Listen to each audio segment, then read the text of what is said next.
Hey guys, how's everyone doing?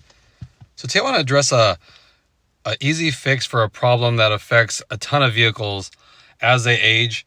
You know, if it's brand new, probably not so much, but as they get older, this is a common problem you're going to have. And it's an easy fix that you could do yourself, and it could prevent some major issues and going to the dealer and getting things replaced and all that kind of stuff. And I've had this on different vehicles too, as they, go on a couple years, they usually kind of develop this. So let me go ahead and share exactly what I'm talking about and how you can easily fix it yourself.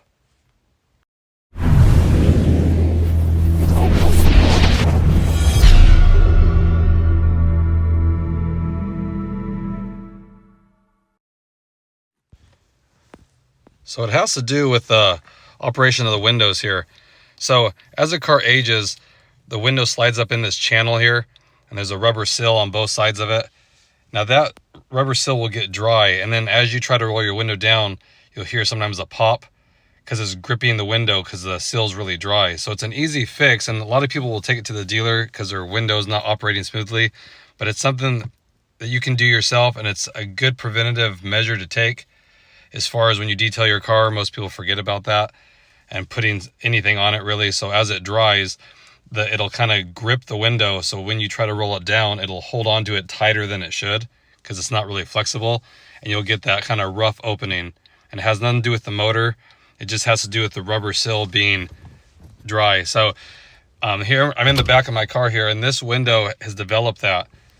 And I rarely open it, so that could be the reason too, as it gets dry and then it just sits up there. Kind of pulls a little bit of the rubber off each time you do that because it's not really supple. So when I open it, you can hear a little pop. So just take a microfiber rag, and then I like 303 protectant. So any protectant you use for like plastics and rubber, Armor All, whatever you want, you can use. And you just gotta put a generous amount in the trim here and even just on the top of the glass. And then you're gonna wipe that really well, and then use the window like you would, roll all the way up and all the way down a few times to kind of get it saturated. And it'll definitely make the operation smoother and a lot quieter. It's easily missed when you're detailing your car because most people don't think about the sills like that, especially when the windows go up in the channel like that and it dries out. It creates a lot more friction. So now I got it all wiped out, wiped all the way around, put a lot of protectant on it, and then you just roll it all the way up and all the way down a few times. And already I can tell it's a lot smoother and quieter. And like I said, if it's really dry because you haven't done it for a while, you might do a couple applications. Like you do it like this, wipe it really well in there, and then maybe in a week or two, give it another dose of whatever protectant you're using. And that'll really keep it soft and supple. And that's what you want with these windows.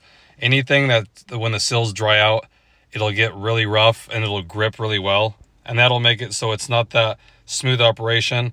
And like I said, my car is 4 years old now, and I'm noticing that it's a lot rougher operation, and that just did the trick right there. I've just been neglecting it myself, to be honest. So if you're having noises with your windows, when it rolls down, it's making a little bit louder sound.